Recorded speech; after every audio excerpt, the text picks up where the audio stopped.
اللہم صلی علی محمد و آل محمد وعجل فرجہ۔ سامعین، آج 7 ذی الحج امام محمد باقر علیہ السلام کی شہادت سے منسوب ہے۔ یہ وہ پاک امام ہیں جو 1 رجب کو اس دنیا میں ظاہری طور پر ظہور فرمایا، اور آپ کو باقر اس وجہ سے کہا جاتا تھا کیونکہ آپ نے علم کو اس طرح سے شگافتہ کیا، اس طرح سے پھیلایا کہ نہ صرف انسانوں کو بلکہ جنوں کی جماعت بھی آپ سے فیضیاب ہوتی تھی۔ میں صرف اتنا کہنا چاہوں گا کہ اہل بیت کی ہر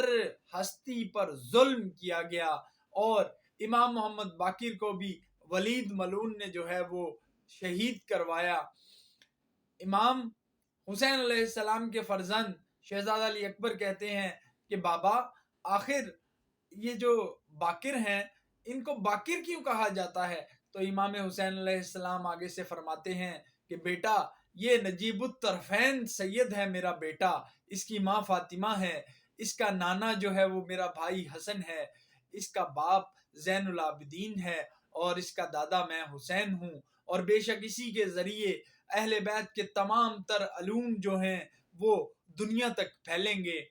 حضرت جابر ابن عبداللہ انصاری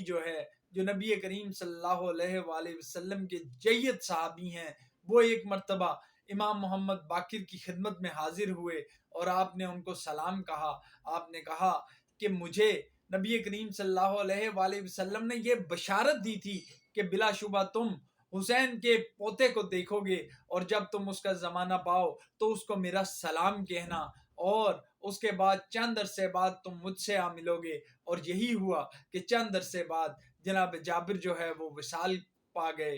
جب واقعہ کربلا ہوا تو اس وقت جناب امام محمد باقر علیہ السلام کا سن 3 سال 7 ماہ تھا،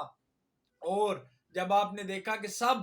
حسین مظلوم پر شہید ہو رہے ہیں، کبھی آپ نے اکبر کے کلیجے میں برچی لگی دیکھی، کبھی عباس کے بازو کٹتے ہوئے دیکھے، کبھی اصغر کے گلے میں تیر لگتا ہوا دیکھا، تو آپ نے کہا کہ دادا مجھے بھی اجازت دیجیے، میں بھی آپ پر قربان ہونا چاہتا ہوں۔ تو امام حسین نے فرمایا کہ بیٹا، بلا شبہ شہادت تمہارے بھی نصیب میں ہے، مگر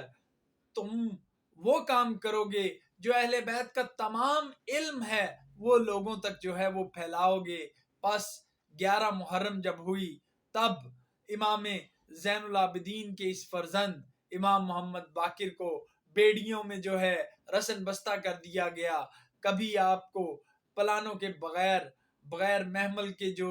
اونٹ تھا اس کے اوپر پھپھیوں کے ساتھ سوار کر دیا جاتا، کبھی بی بی زینب کے ہمراہ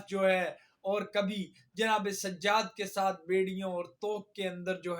وہ کر دیا جاتا۔ اور جب امام محمد باقر کی شہادت ہوئی تو اس وقت ان کے فرزند امام جعفر صادق زارو قطار رو رہے تھے۔ کسی نے پوچھا، یا امام، شہادت تو آپ کا ورثہ ہے، آخر آپ کیوں اس قدر گریہ کر رہے ہیں؟ تو آپ نے کہا اگر تم دیکھ سکتے تو دیکھتے کہ میرے بابا باقر بھی اس وقت کس قدر گریہ کر رہے ہیں، کیونکہ اس وقت ان کو ہم لوگ تجہیز و تکفین کر رہے ہیں، میں نے ان کی نماز جنازہ پڑھائی ہے، اور وہ وقت بھی میرے بابا نے دیکھا ہے جب ان کے دادا امام حسین کو بے گور و کفن شہید کر دیا گیا، لاشوں پر گھوڑے دوڑائے گئے، اور کوئی ان کی لاش کو دفن کرنے والا نہیں تھا۔ اللہ پاک آج ہمارے اس قضیے کو قبول فرمائے۔ الہی